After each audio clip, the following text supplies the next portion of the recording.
या सदर प्रश्नाचं लंबजन्य प्रक्षेप काढायचे आहेत. एक्स कडून आपण पाहणार आहोत फ्रंट व्ह्यूसाठी या बाजूने. या बाजून पाहत असताना आपण लंबजन्य प्रक्षेप आपल्याला हा लाल पिंक कलरचा पृष्ठभाग दिसणार आहे. बाकी हे सर्व पृष्ठभागासाठी ह्या उभ्या रेषा येतील, म्हणजे उलट्या बाजूचा यल अशा आकारानं, आणि हे एक त्रिकोणी रिपचा भाग आपल्याला दिसू शकतो. त्यामुळे या बाजून आपण पाहिला असता तर तो व्ह्यू सर्वसाधारण आपणास फ्रंट व्ह्यू हा अशा पद्धतीने येईल.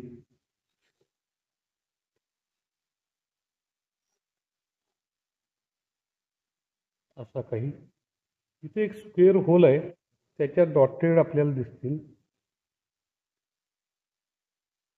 टॉप व्ह्यू वरून पाहिला असता आपणास हा निळ्या रंगाचा पृष्ठभाग दिसेल. या रिपचा जो तिरका पृष्ठभाग आहे तोही दिसेल आपल्याला. तो दोन व्ह्यू मध्ये दिसणार आहे, समोरून म्हणजे साईड व्ह्यू कडून दिसणार आहे, वरून दिसणार आहे. तर अशा पद्धतीनं हा एक आयत आणि हा एक, अशा पद्धतीनं आपल्याला हा टॉप व्ह्यू दिसेल.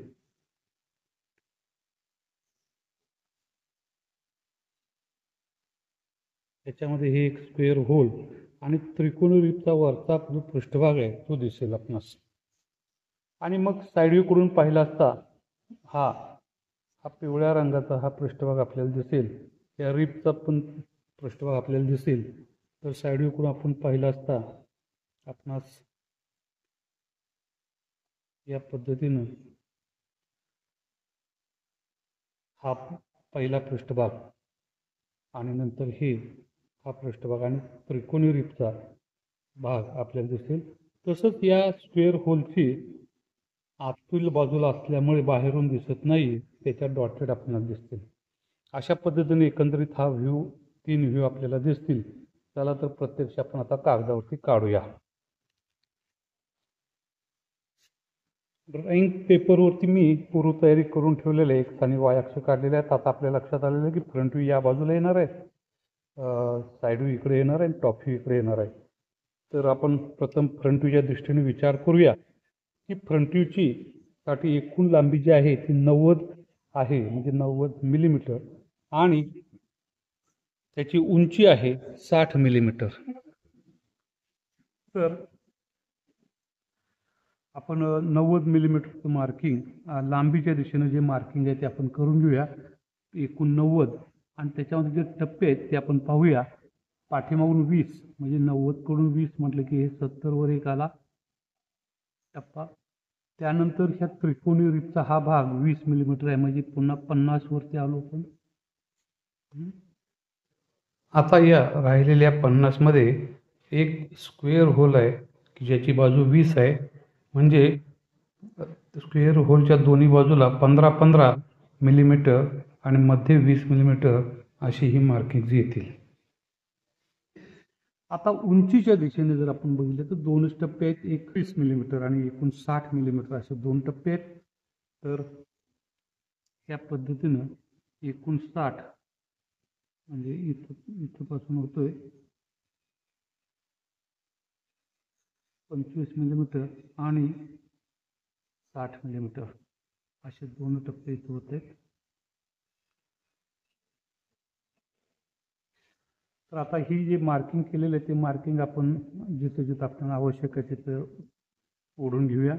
प्रथम उंचीचं मार्किंग जर आपण घेतलं, दोनच मार्किंग आहेत, त्यासाठी आपण वाय अक्षाला गुन्हेची बाजू जुळवून आपण उंचीचा हा पहिला टप्पा, म्हणजे खालून 25 उंचीवरती आहे तो फ्रंट व्ह्यू, आणि साईड व्ह्यूमध्ये कॉमन आहे त्यामुळे साईड व्ह्यूकडे पण ते आपण घेऊ. त्यानंतरचा आहे तो सर्वात खालील बाजू, म्हणजे 60 उंचीची. हे प्रोजेक्शन जे लांबीच्या उंचीच्या बाजू घेतलेले आहेत. आता ज्या लांबीच्या बाजू आहेत त्यासाठी आपण वाय अक्षाला त्रिकोणी गुणे आपला जुळवून त्याला समांतर अशा त्या सर्व उभ्या रेषा काढायच्या.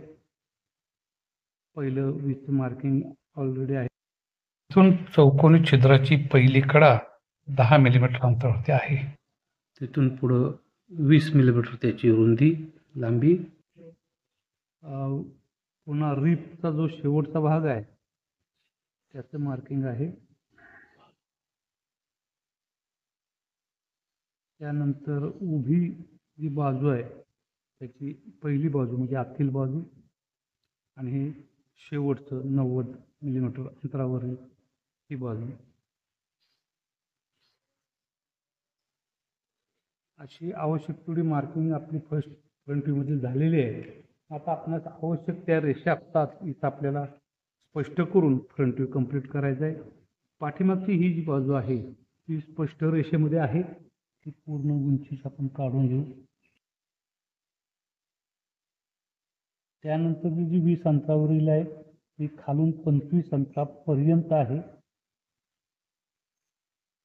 शेवटची जी आहे ती खालून फक्त 25 अंतरापर्यंत आहे. या उभ्या रेषा झाल्या. यानंतर या आपण आडव्या रेषा आता कंप्लीट करतो. वरील ही बाजू एल आकाराची येणारी ही दुसरी बाजू आणि ही शेवटची जी पूर्ण लांबी आहे 90 मिलीमीटर ही 90 मिलीमीटर. यानंतरचा भाग आहे तो रिबचा शेवटचा पॉईंट इथून खाली 20 मिलीमीटर अंतरावर. रिबची सुरुवात इथून आहे. या 20 नंतर म्हणजे तिरका जो भाग आहे तो तिथून सुरुवात आहे आणि त्याची शेवट इथून 20 मिलीमीटर, इथून 20 वरती जी आपण मार्किंग केलेलं आहे तिथपर्यंत आहे. मग आता हे दोन पॉईंट आपण जोडून रिबचा फ्रंट व्ह्यू इथं होतोय. यानंतरचा भाग आहे ते स्क्वेअर होलच्या डॉटेड लाईन्स काढायच्या. ते आपण टॉप व्ह्यूमध्ये स्क्वेअर होल काढल्यानंतर काढू. आता आपण टॉप व्ह्यूकडे येऊया. टॉप व्ह्यू काढत असताना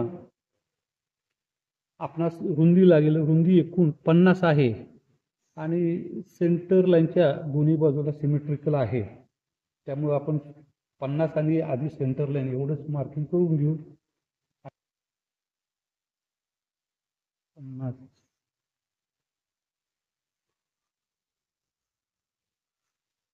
आणि सेंटर 25 वरती येईल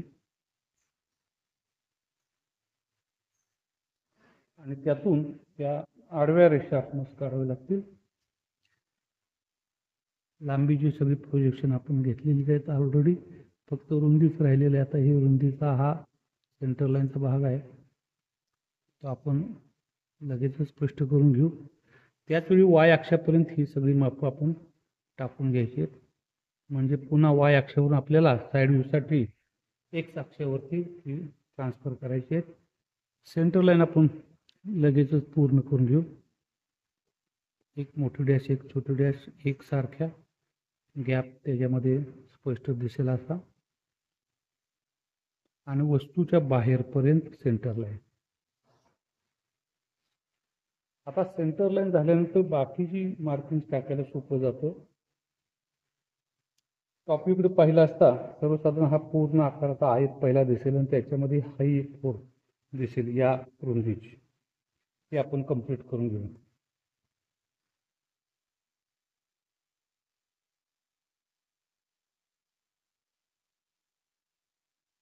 अशा रीतीने वरील बाजू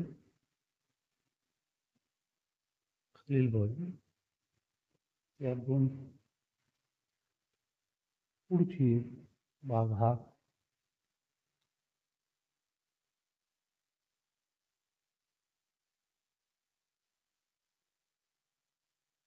त्यानंतर ही रेषा आणि आता ही शेवटची.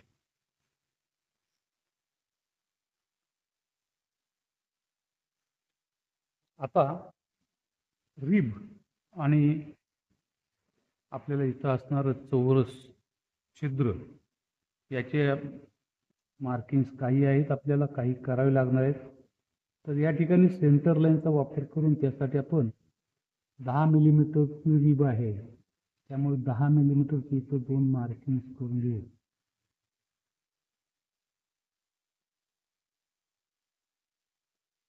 आणि मग या मार्किंगमधून आवश्यक ती रिब आपल्याला टॉप व्ह्यूमधून दाखवायची आहे. तसंच या स्क्वेअर म्हणजे चौरस छिद्रासाठी 10 मिलीमीटर सेंटर लाईनच्या खालील बाजूस वरील बाजूस 10 मिलीमीटर म्हणजे एकूण 20 साईजचं स्क्वेअर म्हणजे 4 छिद्र आहे ते, त्यासाठी प्रथम गुण्या जुळवून समांतर रेषेमध्ये आडव्या रेषा आधी काढून घेऊ सगळ्या.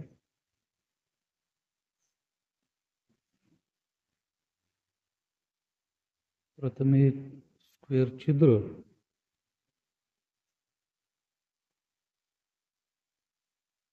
त्यानंतर ही रीब 20 मिलीमीटर पर्यंत लांब आहे, त्यामुळे ते मार्किंग आहे. पुन्हा रीबची खालील बाजूस आणि आता चौरस छिद्राची खालील बाजूस. आता राहिल्या त्या 2 उभ्या रेषा,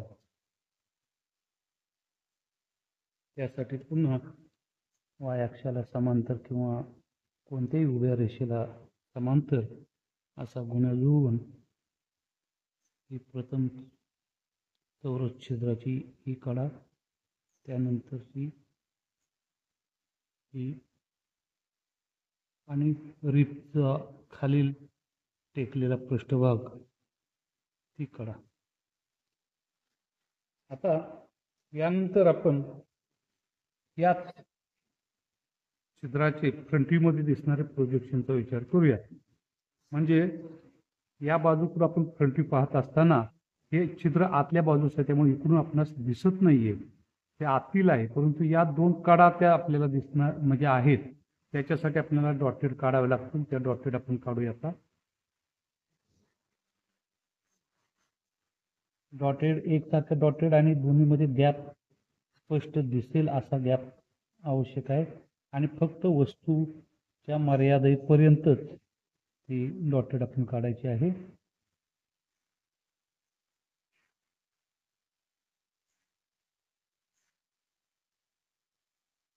आता हे स्क्वेअर होल आणि रीब टॉप व्ह्यू मध्ये काढून झाल्यानंतर आपल्याला फ्रंट व्ह्यू मधलं एक काम राहिलेलं आहे, ते म्हणजे या रीबचा जो तिरका भाग आहे, तिरका पोर्शन त्रिकोणी, तो आपल्याला फ्रंट व्ह्यू मध्ये दिसतोय. त्याचा वरील स्टार्टिंग पॉईंट इथून आहे सुरुवात, आणि शेवट इथे आहे. या ठिकाणी आपण मार्किंग करून ठेवले. आता टॉप व्ह्यू मध्ये ते काढल्यामुळे त्याचा स्पष्टीकरण किंवा ते समजणं अधिक सोपं होतं. फ्रंट व्ह्यू आणि टॉप व्ह्यू पूर्ण झालेला आहे आपला. टॉप व्ह्यू मधून जी आपली प्रोजेक्शन्स आहेत ते आपल्याला साईड व्ह्यू वरती घ्यायचे आहेत. ते आता आपलं महत्त्वाचं काम राहिलेलं आहे. हे पहिलं जे आहे ते 20 मिलीमीटरचं, ते 20 मिलीमीटरच्या रेषेवरती येणारच आहे.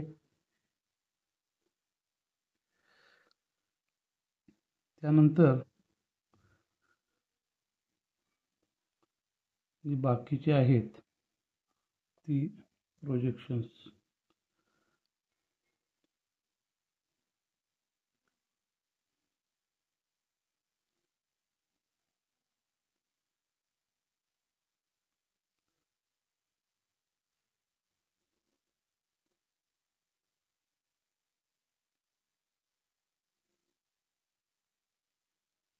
या पद्धतीने ही प्रोजेक्शन्स आपण घेतलीत. आता हीच प्रोजेक्शन आपल्याला लंबरेषेत खाली घ्यायचे आहेत, एक्स अक्षाला लंबरेषेत. त्यासाठी वाय अक्षाला गुण्याची बाजू जुळवून आपण ही प्रोजेक्शन्स साईड व्ह्यूसाठी आपल्याला काढण्यासाठी इथं घेऊया.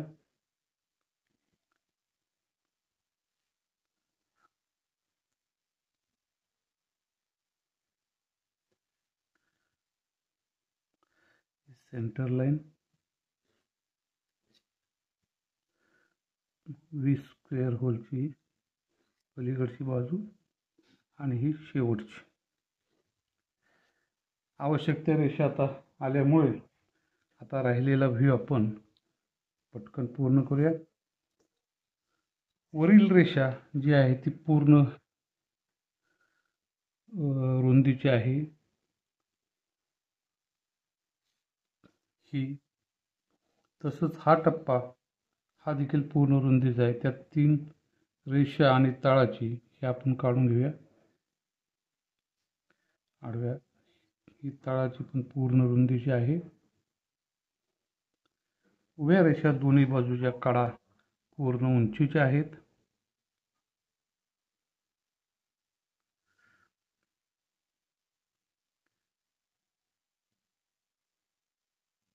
आता यानंतर हे स्क्वेअर होल आहे त्याच्या या बाजूला पण आपल्याला इकडून पाहिल्यामुळे ह्या कडा दिसणार नाहीत, आतील बाजूस आहेत.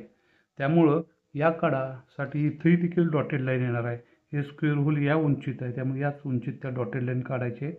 आणि रिब ही जी आहे त्याचा या बाजूनही तो आयताकृती भाग दिसणार आहे, तो इथून इथेपर्यंत. चला तर हे काढून घेऊया. आधी आपण चौरस छिद्राच्या डॉटेड लाईन्स काढू सर्वप्रथम, आणि त्याचबरोबर सेंटर लाईन ही काढून घेऊ.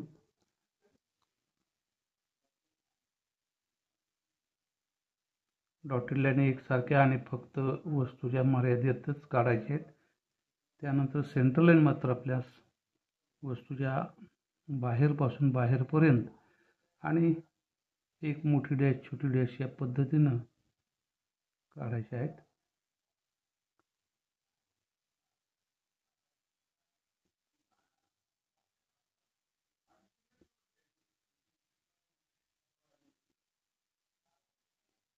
या पद्धतीनं.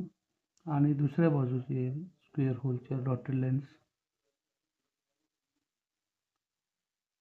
दाखवायचा आहे आपल्याला. रिबचा भाग त्याची मार्किंग इथं मी करून घेतो. ते छोटं माप असल्यामुळं प्रोजेक्शन घेण्यापेक्षा माप टाकून प्रत्यक्ष काढणं जास्त सोपं आणि सोयीस्कर ठरतं. रिब वरील टोकापासून खालून 25 उंचीपर्यंत म्हणजे इथेपर्यंत जाईल. या बाजूनही तशीच.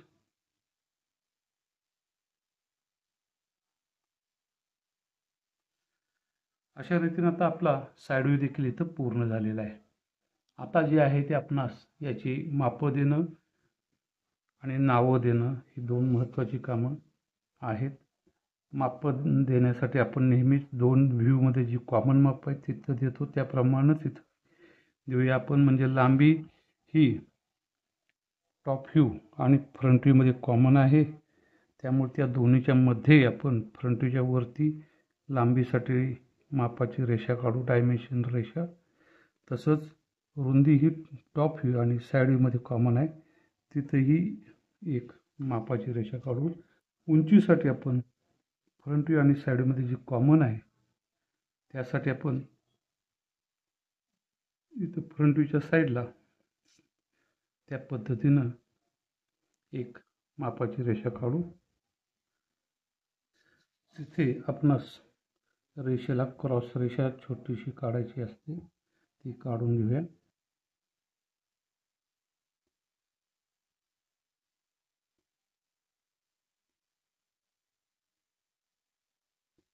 तर आपण या मापाच्या रेषांच्या टोकांना अंकुचदार असे बांधायचे.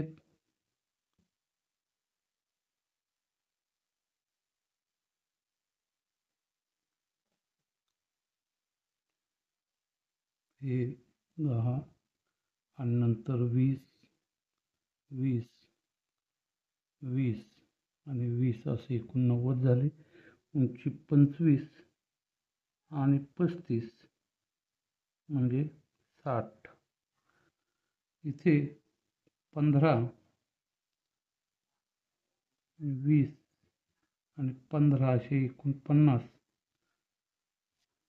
आणि तरी देखील एक माप राहिलेलं आहे, ते म्हणजे रिबची रुंदी.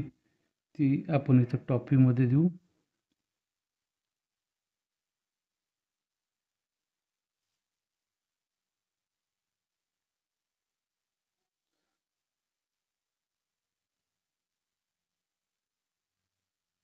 दहा. आपल्याला त्या व्ह्यूचं लेटरिंग करणं, नावं देणं त्या व्ह्यूना, top view, front view, side view. त्यासाठी पण आपण त्या व्ह्यूच्या खालील बाजूस अशा फिकट रेषा काढायच्या आहेत, साधारणतः 5 ते 6 मिलीमीटर उंचीमध्ये. या प्रकारे लेटरिंग झाल्यानंतर आपण जादा झालेल्या, एक्सेस झालेल्या रेषा खोडायच्या आहेत. अक्षरावरती जादा झालेल्या रेषा खोडायच्या आहेत. आणि याप्रमाणे व्ह्यूच्या खाली आलेल्या 2 व्ह्यूच्या दरम्यानच्या रेषा खोडायच्या नाहीत, त्या तशाच ठेवायच्या आहेत. आणि अक्षरावरती जादा झालेल्या रेषा खोडायच्या. अशा रीतीने इथं आपला हा व्ह्यू पूर्ण होतो.